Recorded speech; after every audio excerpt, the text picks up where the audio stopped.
ओम शांति।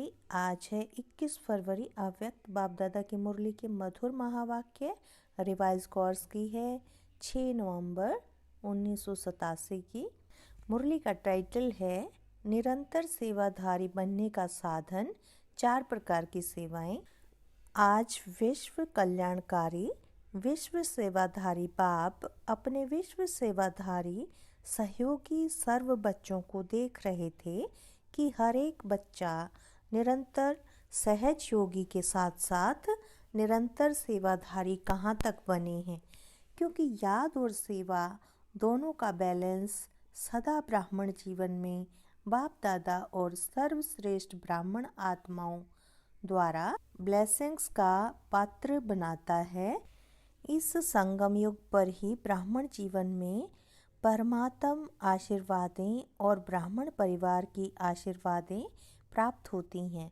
इसलिए इस छोटी सी जीवन में सर्व प्राप्तियां और सदाकाल की प्राप्तियां सहज प्राप्त होती हैं।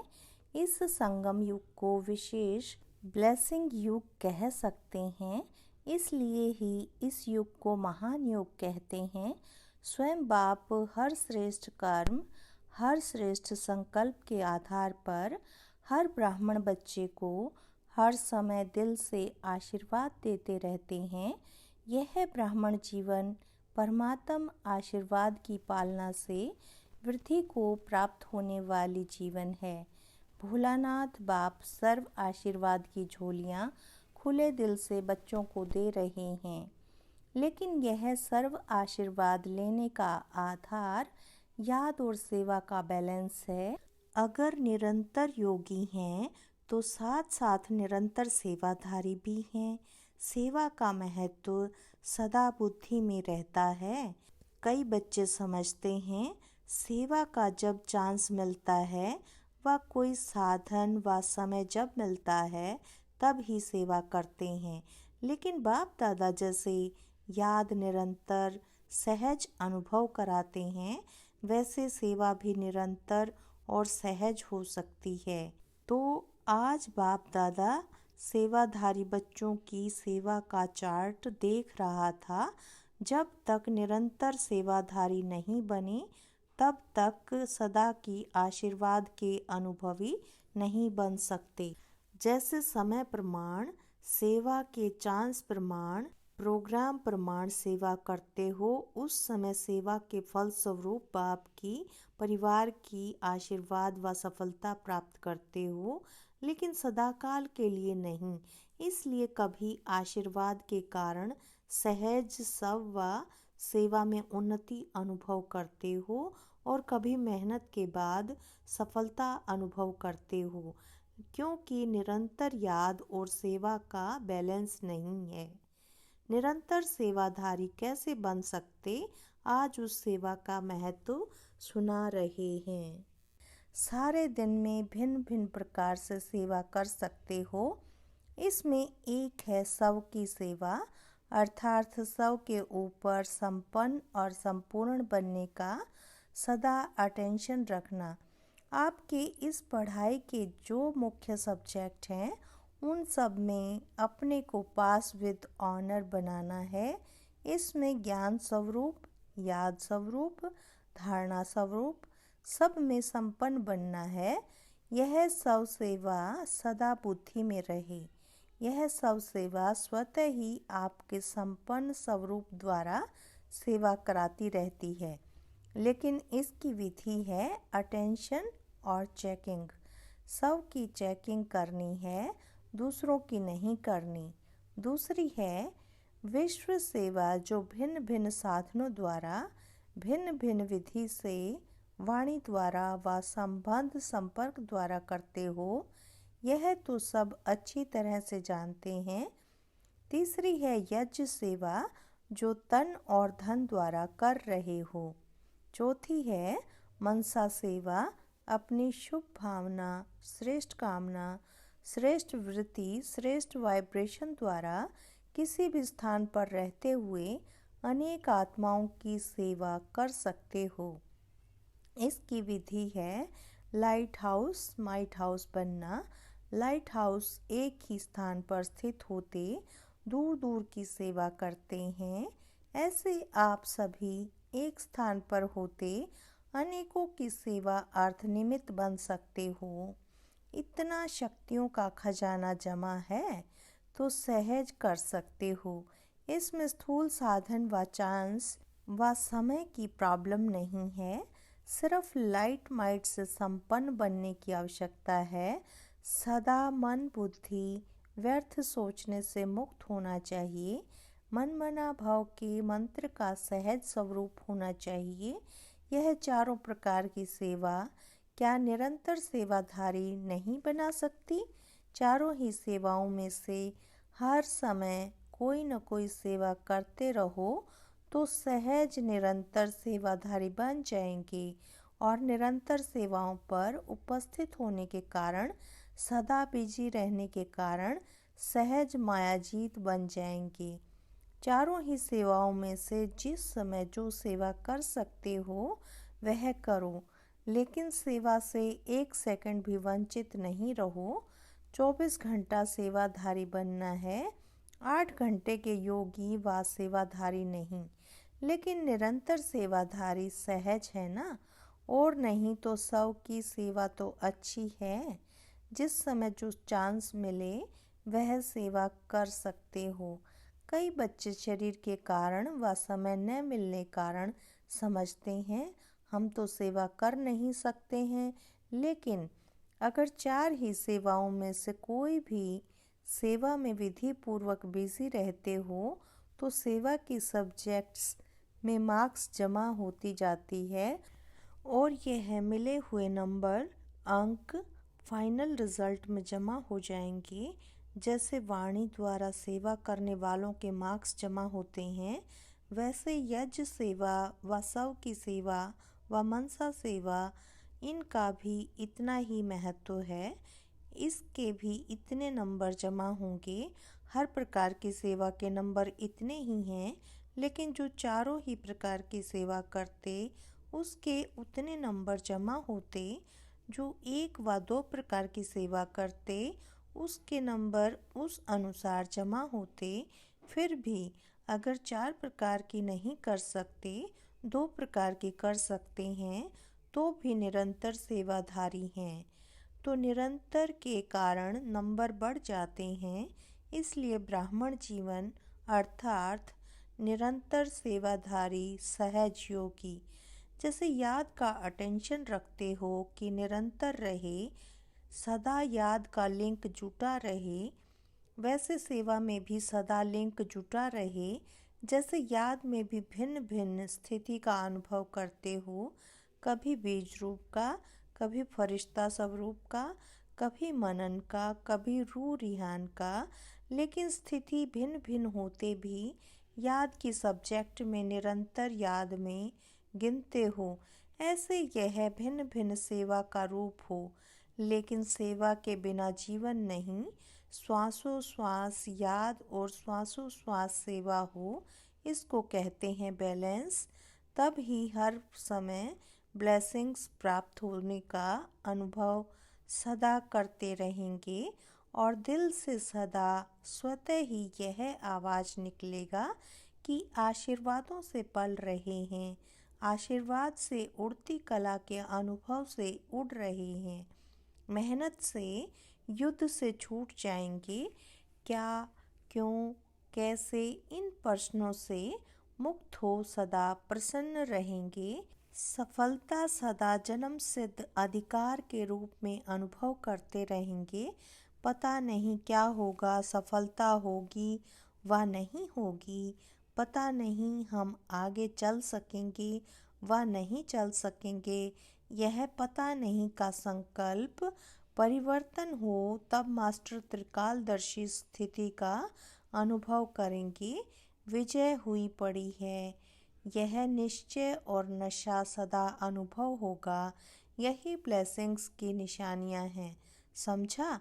ब्राह्मण जीवन में महान युग में बाप दादा के अधिकारी बन फिर भी मेहनत करनी पड़े, सदा युद्ध की स्थिति में ही जीवन बिताएं। यह बच्चों के मेहनत के जीवन बाप दादा से देखी नहीं जाती, इसलिए निरंतर योगी, निरंतर सेवाधारी बनो। समझा? अच्छा, पुराने बच्चों की आशा पूरी हो गई ना। पानी की सेवा करने वाले सेवाधारी बच्चों को आफरीन, शाबाश है, जो अनेक बच्चों की आशाओं को पूर्ण करने में रात दिन सहयोगी हैं। निद्रा जीत भी बन गई तो प्रकृति जीत भी बन गई।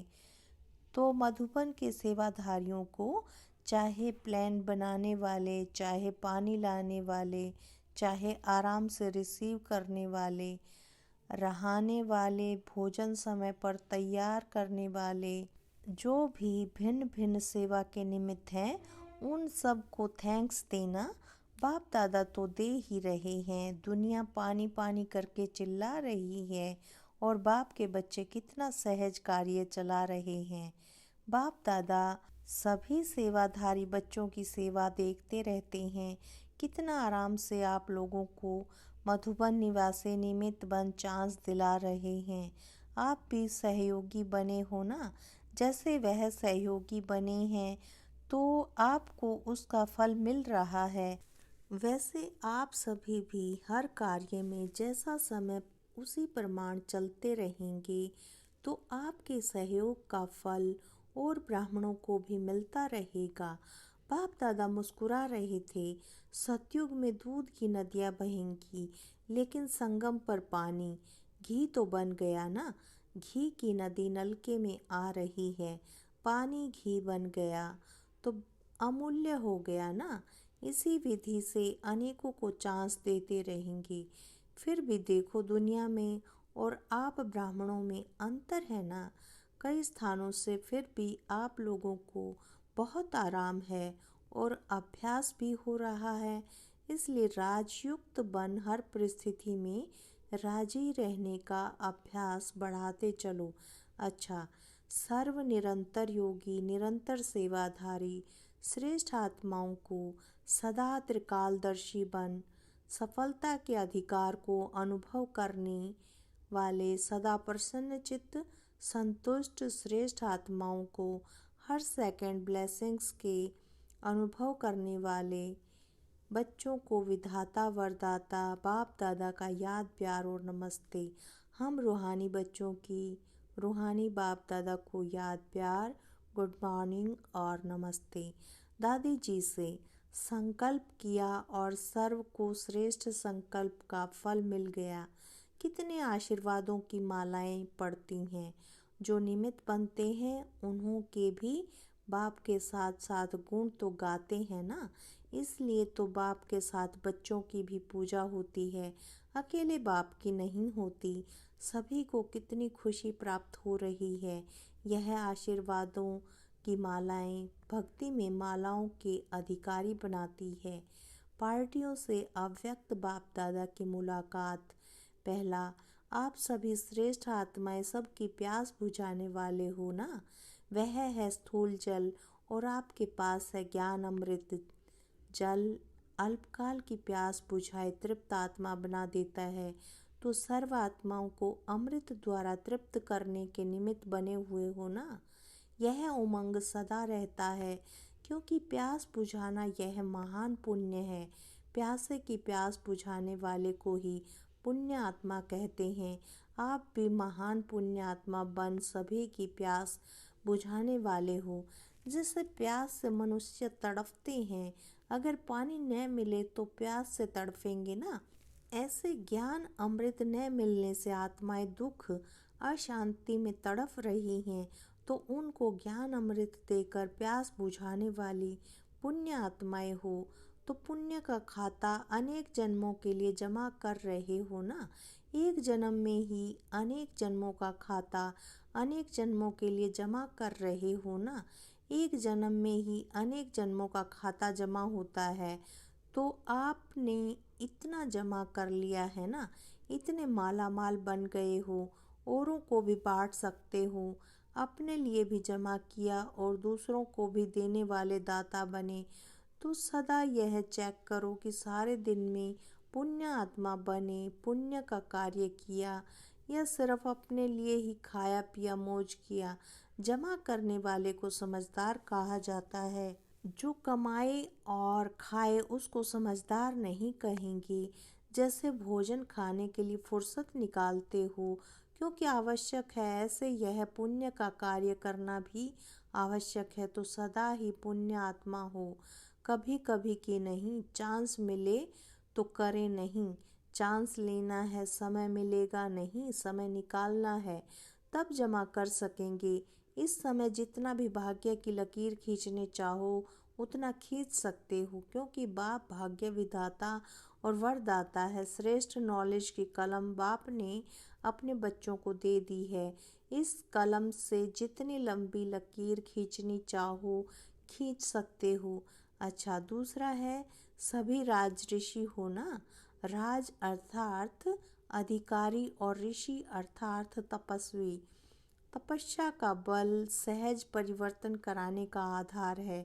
परमात्म लगन से स्वयं को और विश्व को सदा के लिए निर्विघ्न बना सकते हैं। निर्विघ्न बनना और निर्विघ्न बनाना, यही सेवा करते हो ना। अनेक प्रकार के विघ्नों से सर्व आत्माओं को मुक्त करने वाले हो। तो जीवन मुक्त का वरदान बाप से लेकर औरों को दिलाने वाले हो ना। निर्बंधन अर्थात जीवन मुक्त। तीसरा है हिम्मते बच्चे मददे बाप। बच्चों की हिम्मत पर सदा बाप की मदद पदम गुणा प्राप्त होती है। बोझ तो बाप के ऊपर है, लेकिन ट्रस्टी बन सदा बाप की याद से आगे बढ़ते रहो। बाप की याद ही छत्र छाया है, पिछला हिसाब सूली है, लेकिन बाप की मदद से कांटा बन जाता है।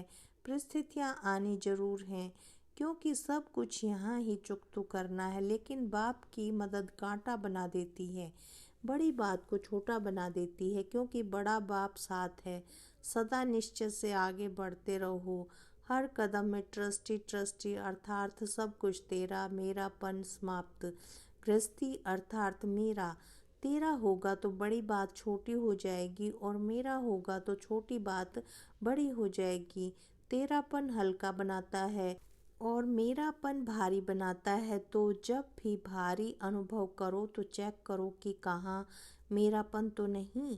मेरे को तेरे में बदली कर दो तो उसी घड़ी हल्के हो जाएंगे। सारा बोझ 1 सेकंड में समाप्त हो जाएगा। अच्छा, वरदान दिया है बाबा ने। संतुष्टता की विशेषता व श्रेष्ठता द्वारा सर्व के इष्ट बनने वाले वरदानी मूर्त भव। जो सदा स्वयं से और सर्व से संतुष्ट रहते हैं, वही अनेक आत्माओं के इष्ट व अष्ट देवता बन सकते हैं। सबसे बड़े से बड़ा गुण कहो, दान कहो या विशेषता व श्रेष्ठता कहो, वह संतुष्टता ही है। संतुष्ट आत्मा ही प्रभु प्रिय, लोकप्रिय और स्वयं प्रिय होती है। ऐसी संतुष्ट आत्मा ही वरदानी रूप में प्रसिद्ध होगी। अभी अंत समय में महादानी से भी ज़्यादा वरदानी रूप द्वारा सेवा होगी। स्लोगन है, विजयी रतन वह है जिसके मस्तक पर सदा विजय का तिलक चमकता हो।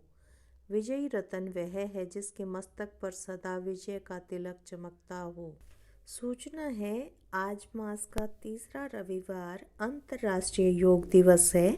सभी भाई बहनें सायं 6:30 से 7:30 बजे तक विशेष योग अभ्यास में अपने पूर्वज स्वरूप को इमर्ज करें और पूरे वृक्ष को सर्व शक्तियों को सकाश देने की सेवा करें। अच्छा, ओम शांति, ओम शांति।